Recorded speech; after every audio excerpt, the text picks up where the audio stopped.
around? Your boy D Dyson. Just finished watching House of the Dragon Season 2, Episode 5, Regent. As Aemon, they come back from the Battle of Rook's Rest and they go through the streets with Meleys, and you see Aemon kind of has that I don't care attitude. Alicent is like looking like, what is that box? And it's the king. And it's crazy how the politics in King's Landing of they're saying the king slayed Meleys. And it's like, that's how politics is. It's to kind of big his name up to be like, this is from y'all king. This is what he does.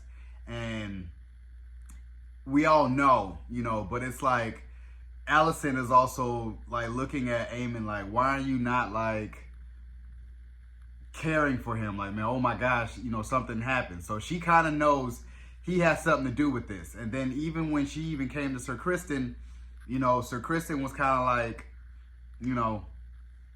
I don't know. With Aemon, I don't know. But he is next in line to rule. And even seeing his charred, his burnt body, getting the metal off him, how it's still like peeling and it's hot. So I'm just kind of like, yeah, that does not look good for Aegon, where Aegon might be really gone. He really might be like, it's going to be a position where he ain't going to really shake back, or he's going to be very badly burned, or he's going to look like Darth Sidious and leave me scarred. And even in that moment, Aemon is looking at him like, someone has to rule in his stead, and I'm just like, so his undermining of, I want to rule, he's not a fit ruler, I should be ruler, I know High Valyrian, I have battle strategies, like, he feel like he's a better ruler or a better leader.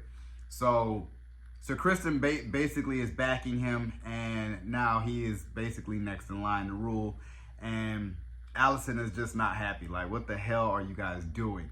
And on the flip side, Rhaenyra, it kind of opens up the whole thing with Corlys and seeing that he lost his wife, and he's just kind of like, I love when he said, my castle is a tomb now, it's empty, my wife is gone. And then his granddaughter's reminding him like, everybody was here, you had lords and kings, and you had all this gold, and basically she was like, we all know what you were doing it for was for her. It's like, because you had a Targaryen princess. So I feel for him in a sort. And then she kind of wanted to give him like, hey, Rhaenyra wants you to be the hand of the queen. He was like, didn't my house give everything? Like, I don't want to be bothered with you. So he's very jaded and very hurt, as anybody would. And Rhaenyra is trying to make strategy of, the loss of Rhaenys, and trying to see what's going on as far as her camp and how they can move along.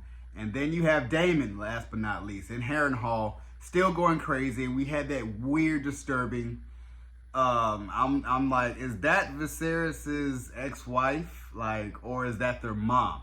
And I was like, when she was like, my favorite son, I was like, dude, you are tripping.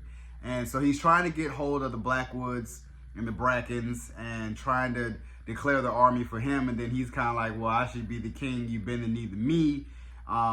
You don't need to be the king consort, as he told Lord Strong.